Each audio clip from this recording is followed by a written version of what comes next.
जिनेन्द्र।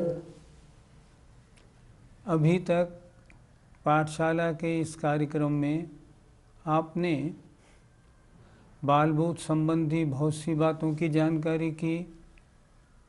उसके बाद पूजाओं के अर्थ, स्तुतियों के अर्थ भी आपने पढ़े, छैडाला भी आपने देखा, भक्तामर स्तोत्र भी आपने अच्छी प्रकार समझा, तत्वार सूत्र का अर्थ भी आपने देखा। जितनी पाठशालाएं हैं वो जब हिंदी के ग्रंथ पढ़ाती हैं तो छैडाला तक पढ़ाती हैं, संस्कृत में आती हैं तो रत्करण रक्षरावकाचार और तत्वार सूत्र पढ़ाती हैं, और जब प्राकृत भाषा का प्रवेश होता है तो एक ग्रंथ होता है द्रव्य संग्रह। द्रव्य संग्रह पढ़ाया जाता है। द्रव्य संग्रह प्राकृत का ग्रंथ है। पाठशाला में आज से अब हम उस द्रव्य संग्रह का पठन शुरू करा रहे हैं। यद्यपि है प्राकृत भाषा का, लेकिन हम आपको बता दें संस्कृत से प्राकृत भाषा और भी इजी होती है, बहुत सरल, आपके समझ में बिल्कुल आसानी से आएगी, जरा भी घबराइएगा नहीं। और प्राकृत भाषा में प्रवेश तो आपको लेना ही पड़ेगा। क्यों लेना पड़ेगा? आचार्य कुंद महाराज का सारा साहित्य प्राकृत भाषा में है। इससे अगर आपने प्रवेश कर लिया तो फिर समय सार आदि जो भी आचार्य कुंद महाराज के ग्रंथ हैं उनमें आप प्रवेश बड़े आराम से कर जाएंगे। इसलिए आज से द्रव्य संग्रह ग्रंथ का हम प्रारंभ करते हैं। पहले मैं आपको इस ग्रंथ का थोड़ा इतिहास बता दूं। इस ग्रंथ का नाम वास्तव में है वृहद द्रव्य संग्रह। इसके रचयिता हैं श्री नेमिचंद्र सिद्धांति देव। यद्यपि बहुत से लोग ये कहते हैं कि ये ग्रंथ आचार्य नेमचंद सिद्धांत चक्रवर्ती का लिखा हुआ है, पर वैसा है नहीं। जब इसकी टीका जो ब्रह्मदेव सूरी ने लिखी वो सामने आई तो ये बात बिल्कुल स्पष्ट हो गई कि इसके रचयिता आचार्य नेमचंद्र सिद्धांत चक्रवर्ती नहीं बल्कि श्री नेमचंद्र सिद्धांति देव हैं। ये कब हुए? इनका समय है लगभग 12वीं-13वीं शताब्दी। उन्होंने क्या किया? उन्होंने पहले, जैसा इसका नाम है ना, द्रव्य संग्रह, द्रव्य माने छहों द्रव्यों का जिसमें संग्रह हो, कलेक्शन हो, उसे कहते हैं द्रव्य संग्रह। तो द्रव्य संग्रह ग्रंथ जब उन्होंने लिखा नेमचंद सिद्धांति देव महाराज ने, तब उन्होंने पहले बनाया एक 26 गाथा का लघु द्रव्य संग्रह। जिनके लिए बनाया था उन श्रेष्ठी महोदय ने उसको बहुत पसंद किया। उन्होंने अपने गुरुदेव से प्रार्थना की, भगवान थोड़ा इसको और विस्तार में लाएं। तो फिर उन्होंने दूसरा एक ग्रंथ बनाया, उसका नाम हुआ बृहद द्रव्य संग्रह। अब दोनों लघु द्रव्य संग्रह और बृहद द्रव्य संग्रह दो हो गए, लेकिन प्रचलन में अब जो द्रव्य संग्रह है वो बृहद द्रव्य संग्रह है, और वो अब बृहद नाम हटके द्रव्य संग्रह इस नाम से जाना जाता है। इसकी रचना कहाँ हुई? इसकी रचना हुई कोटा के पास केशोराय पाटन में।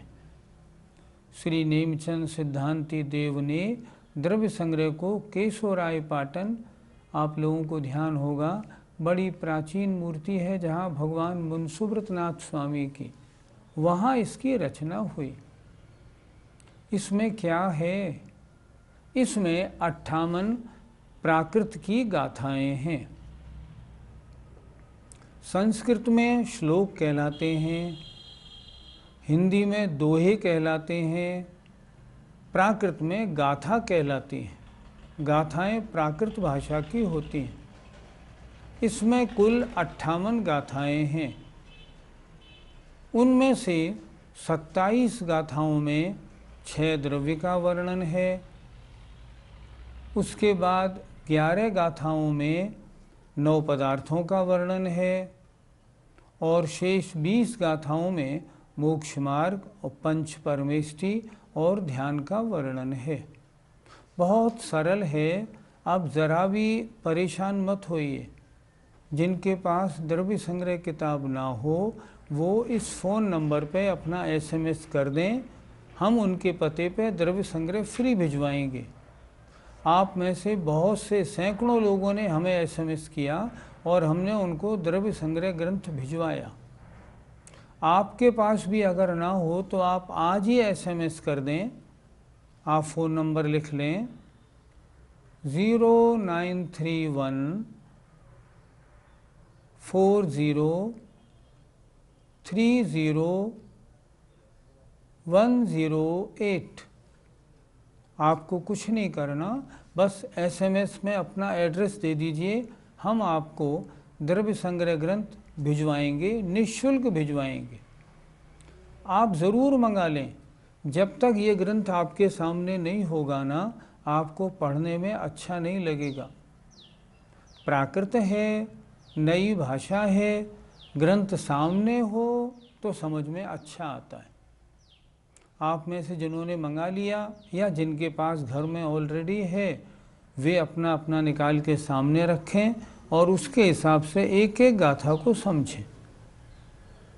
आइए गाथा का उच्चारण अब हम प्रारंभ करते हैं।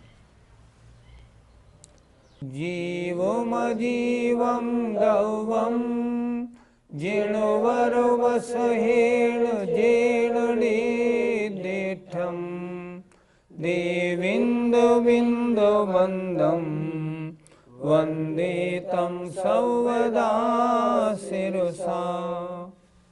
आइए अब इस गाथा के एक एक शब्द के अर्थ पर ध्यान देते। जीव मजीवम दव्वम, हमने इसका संधि विच्छेद किया। जीवम अजीवम दव्वम, जीव और अजीव द्रव्यों को। जिणवर वसहीण, तीर्थंकर प्रभु ने। जेण माने जिन, निर्दिष्ठम माने कहा है। अर्थ कैसे लगाएंगे? जेण जिन, जिणवर वसहीण तीर्थंकर प्रभु ने जीव और अजीव द्रव्यों को कहा है। कैसे हैं वो तीर्थंकर भगवान? देविंद विंद वंदम, अर्थात देवेंद्रों के समूह से वंदित हैं, पूजित हैं, नमस्कृत हैं। ऐसे उन तीर्थंकर भगवान को, तम माने उनको, सर्वदा माने सदा, हमेशा, सिरसा सिर झुकाकर, मस्तक झुकाकर, वंदे वंदना करता हूँ। बिल्कुल घबराइएगा नहीं, प्राकृत है लेकिन बिल्कुल हिंदी जैसी है। फिर एक बार देखें। जेण माने जिन, जिणवर वसहीण तीर्थंकर प्रभु ने जीव और अजीव द्रव्यों को निर्दिष्ठम कहा है। और कैसे हैं तीर्थंकर प्रभु? देवेंद्रों के समूह से जो वंदित हैं। तम माने उन तीर्थंकर भगवान को, सर्वदा माने सदा, हमेशा, सिर झुकाकर, वंदे वंदना करता हूँ। ये ग्रंथ का मंगलाचरण है। मंगलाचरण में सबसे पहले प्रभु वंदना होती है। तो यहाँ नेमिचंद्र सिद्धांति देव महाराज ने ग्रंथ लिखने से पूर्व उन तीर्थंकर भगवान को नमस्कार किया है जिन्होंने जीव और अजीव द्रव्यों को कहा है, जो देवेंद्रों के समूह से वंदित हैं।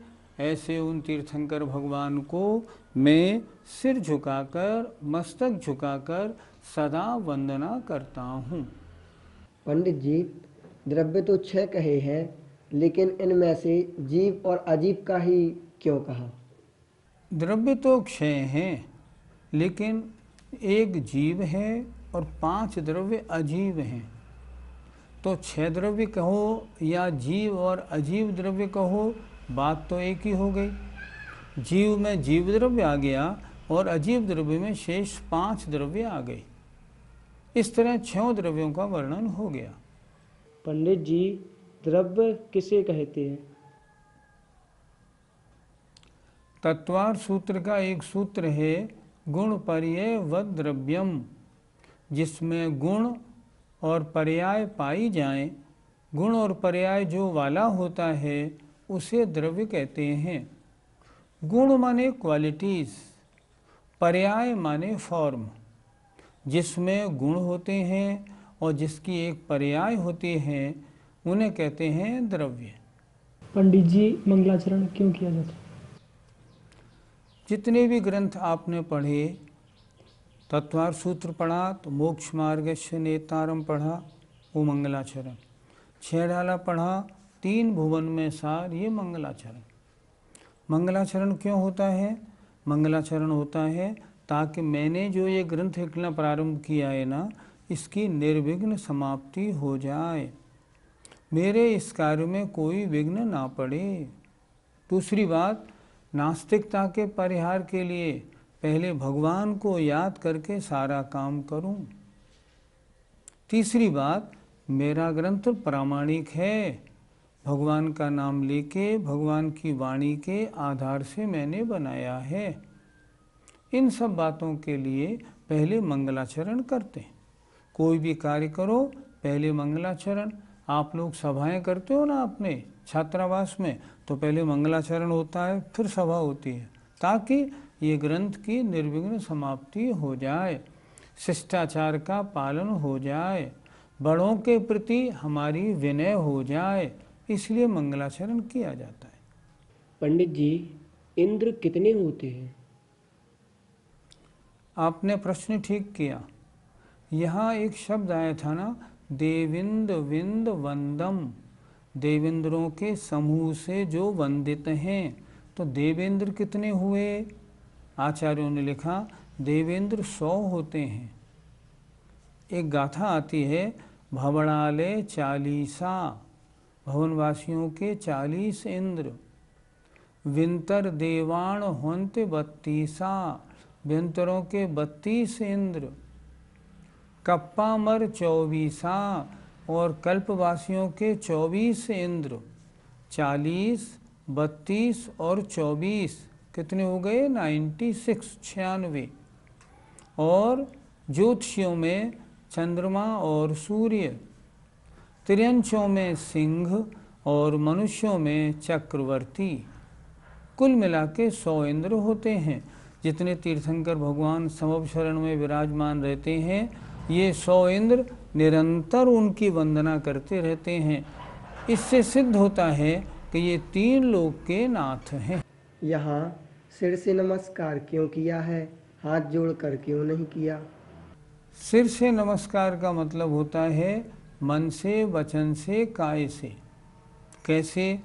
जब मन में नमस्कार की बात आती है ना, तभी सिर झुकता है, और जब सिर झुकता है तो अंतरंग से बोलते हैं नमस्कार हो, और फिर काय से क्रिया होती है।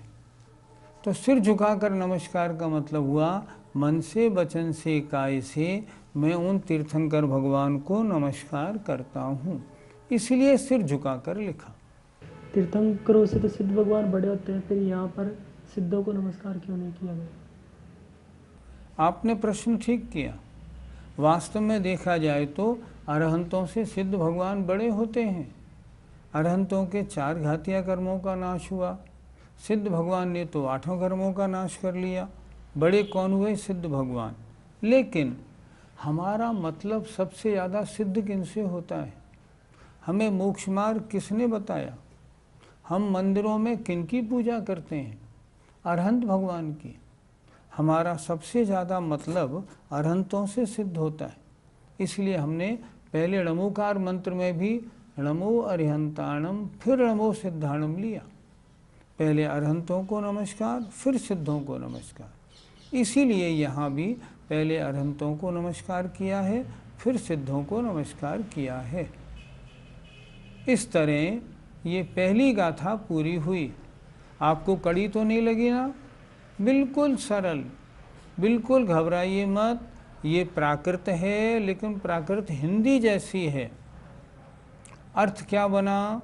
अर्थ ये बना जेण, जिन,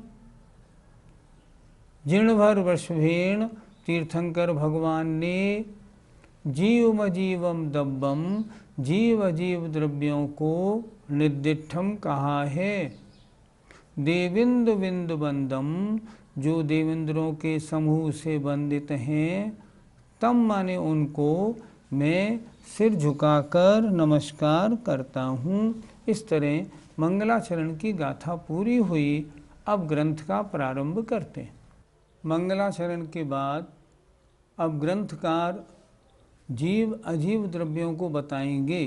तो सबसे पहले जीव द्रव्य के बारे में अब बताएंगे कि मैं आपको जीव द्रव्य समझाता हूँ, और जीव द्रव्य को मैं 9 चैप्टर्स में समझाऊंगा, 9 अध्याय में 9 तरह से समझाऊंगा।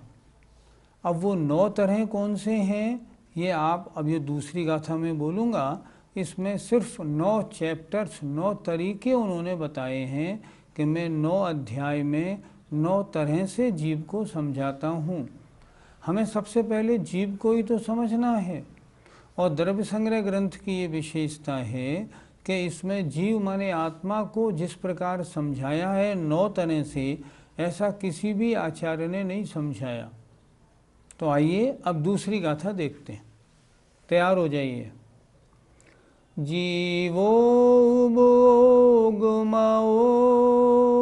जीवो भोगमओ, अमुत्तिकता सदेह परिमाणो, अमुत्तिकर्ता सदेह परिमाणो, भूता संसारत्थो, भूता संसारत्थो, सिद्धोऽसो विश्वसो ढगई। सिद्धोऽसो विश्वसो ढगई। आइए एक एक शब्द का अर्थ देखते हैं, जीव द्रव्य को समझते हैं। जीव द्रव्य को 9 तरह से समझना है। जीव द्रव्य कैसा है? जीवो, जो जीता है, अर्थात जीता था, जीता है, जीवेगा, जो कभी मरता नहीं, ऐसा जीवो। उपयोग मओ, जो उपयोगमयी है, अर्थात जानने देखने वाला है। तीसरा अमूर्ति, अमूर्तिक है, हमारी आँखों से देखने में नहीं आता। कत्ता, जो करने वाला है, कत्ता माने करता है। सदेह परिमाणो, अपने शरीर के बराबर है। जीव आत्मा कितना बड़ा है? शरीर के बराबर। भोक्ता, भोगने वाला है। किनका भोगने वाला है ये स्वयं ग्रंथकार आगे बताएंगे। ये जो विशेषताएं, जिन जिन बातों को ग्रंथकार को बताना है, आगे ग्रंथकार ने हर एक के ऊपर एक एक 2-2 गाथाएं लिखी हैं, ताकि हर विषय समझ में आ जाए। भोक्ता, वो भोगने वाला है। भोगने वाला कौन होता है? जीव। संसारत्थो, संसार में स्थित है। संसार के बाहर जीव नहीं होता, चाहे संसारी हो या सिद्ध हो, सब हैं संसार में ही, संसार से बाहर नहीं होते। सिद्धो, जो सिद्ध है, अष्टकर्मों से रहित परम शुद्ध अवस्था को प्राप्त होता है। और सो माने वह जीव, और विश्व सो ढगई माने ऊर्ध्वगमन स्वभावी है। उसका स्वभाव क्या है? ऊर्ध्वगमन करना, ऊर्ध्वगमन स्वभावी है। जीव की 9 विशेषताओं को आगे ग्रंथकार स्वयं अलग अलग समझाएंगे कि अब ये 9 विशेषताएं बताई, मैं तुम्हें जीव द्रव्य समझाता हूँ, और मैं जीव द्रव्य को 9 तरह से समझाऊंगा।